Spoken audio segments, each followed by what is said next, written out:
Hi, Darryl from Select Driving School. It's a really rainy day in Halifax today, so I'm going to do a quick video to help you understand how to drive in the rain safely, and we're going to use the 5 S's to try and help you remember everything you should do. So let's go and drive in the rain.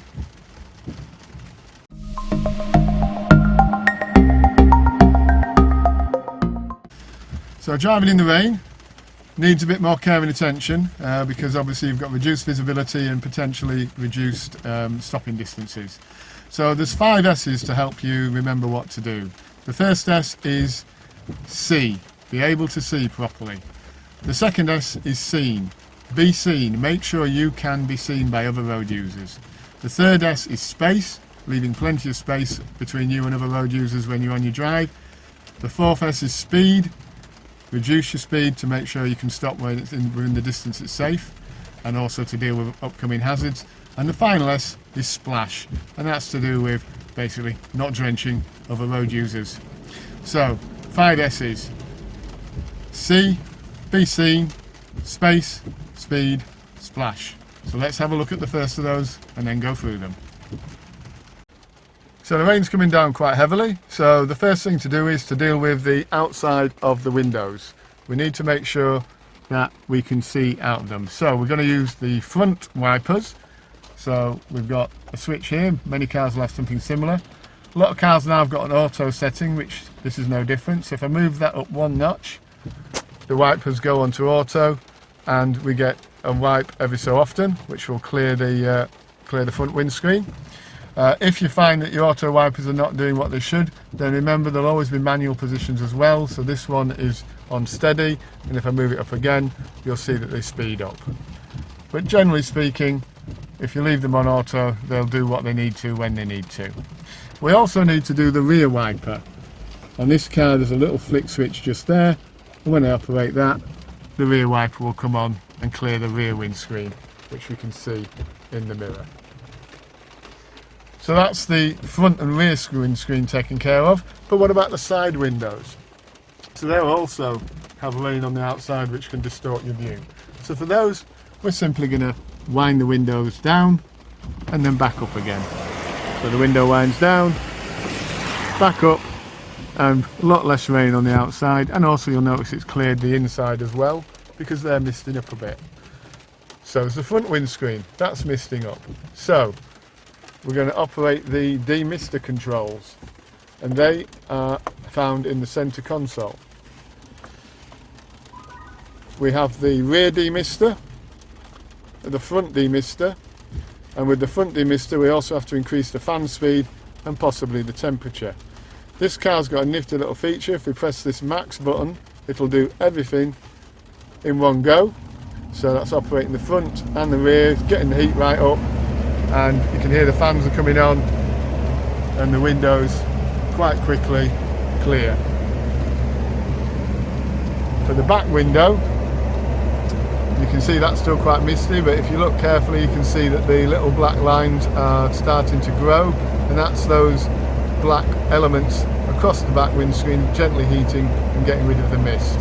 Because this car has electric mirrors, you'll also find that that heats your rear mirrors up, so your wing mirrors up, and they will start to clear as well, and over the space of about a minute or so, 2 minutes maybe, they'll be clear. I prefer that method of clearing my wing mirrors rather than wiping with a cloth, because what it doesn't do is leave smears on them, which will become a problem when the weather gets sunny.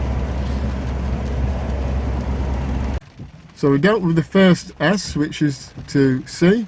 Now we need to make sure we can be seen.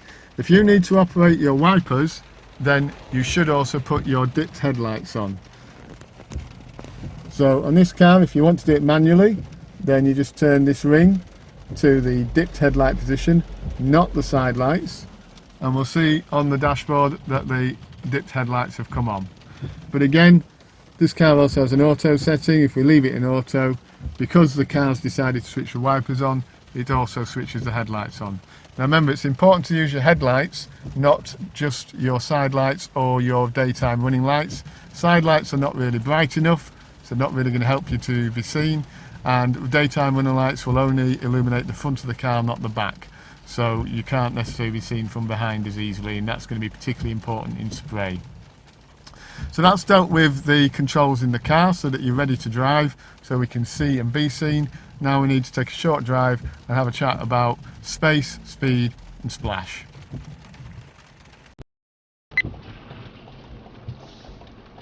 Okay, so here we are pulling out onto a very wet road. Wipers are going front and back, and speed limit on this road is 40.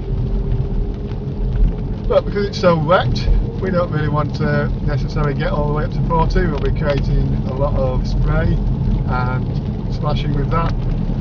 So we want to keep our speed at something sensible. We can see there's a huge puddle there because the drains are not really coping. So we're not going to go through that. We're going to make sure that we miss that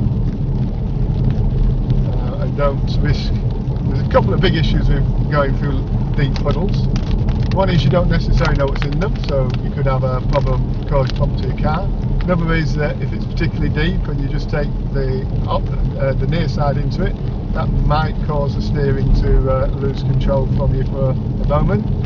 If it's a full puddle and you're going through the whole thing with all your wheels, then you might even end up aquaplaning, especially on high-speed roads. You see another puddle coming up here, so just checking my mirrors and moving over steadily just so I get edge around that.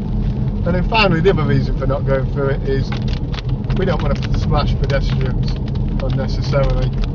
It is actually an offence to splash a pedestrian nowadays. It's covered under the antisocial driving rules. So we've kept our speed down there, so that's your third S.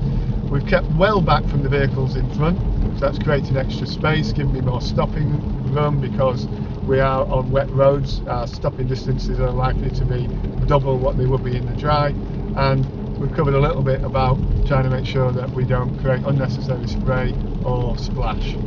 So those are your 5 S's to try and help you drive in the rain. It's all about preparing your car, so that's making sure you can see, making sure you can be seen, and then when you're out on the road, leaving plenty of space, driving at an appropriate speed, which may well be lower than what you would normally drive, not necessarily getting up to the speed limit, and remembering to reduce spray and splash for the reasons mentioned.